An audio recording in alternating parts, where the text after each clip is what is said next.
मोटरसायकलची संकल्पना स्पष्ट होण्यासाठी.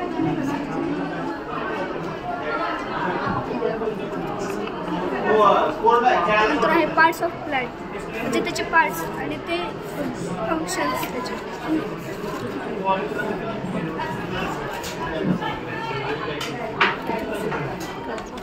नंतर आहे वर्ल्ड योगा डे, एक विज्युअल ऊर्जा असते. आणि या योगा करण्यामुळे आपल्याला काय काय फायदे होतात. आपली बौद्धिक क्षमता वाढते, आपल्याला चांगली झोप लागते, आपले मसल स्ट्रॉंग होतात, हार्ट स्ट्रॉंग.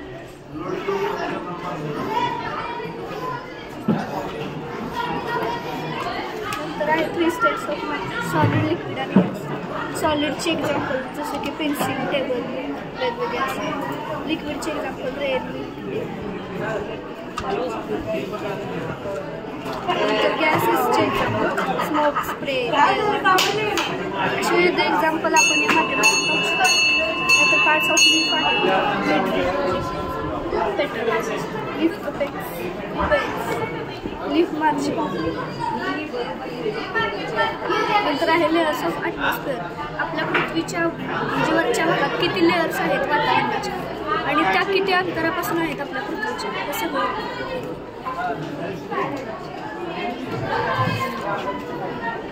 नंतर आहे एनर्जीचे टाईप्स, आपल्या solar energy, light energy, mechanical energy, chemical energy, hydro energy, असे वेगवेगळे एनर्जीचे टाईप्स राहतात.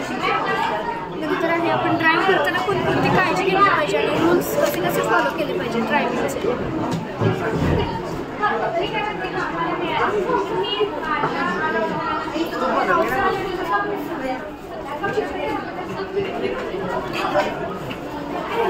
नंतर आहे टाइप्स ऑफ प्लांट, क्लिंबर, घर, ट्री, असे वेगवेगळे पार्ट्स ऑफ प्लांट आपल्याला.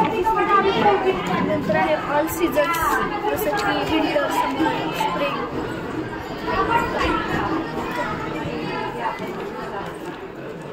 नंतर आहे आपल्या पृथ्वीचे अंतर, त्यात inner core, outer core, winter, crust, असे वेगवेगळे पार्ट्स ऑफ फ्लावर.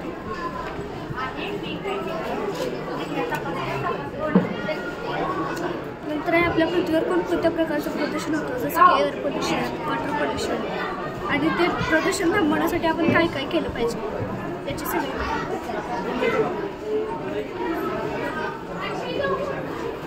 नंतर आहे फूड, आपण फूड कसं आणि कोणत्या पद्धतीने फास्ट फूड खाल्लं नाही पाहिजे, हेल्दी फूड खाल्लं पाहिजे. आणि हे आहे न्यूरॉन सेल, म्हणजे चेतापेशी, ही कशी कार्य करते आणि त्याची नावं काय. नंतर आहे world ozone day. World ozone day 16 September रोजी असते. आणि आता खूप प्रदूषण वगैरे वाढत चालले आणि आपल्या पृथ्वीला हरित बनवण्यासाठी आपण काय काय थांबवलं पाहिजे, काय काय केलं पाहिजे.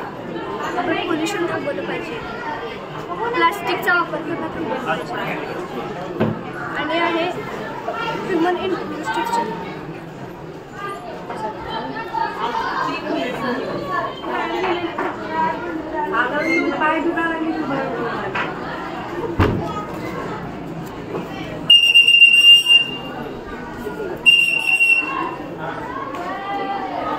अशा प्रकारे ह्युमन इन्फ्रास्ट्रक्चर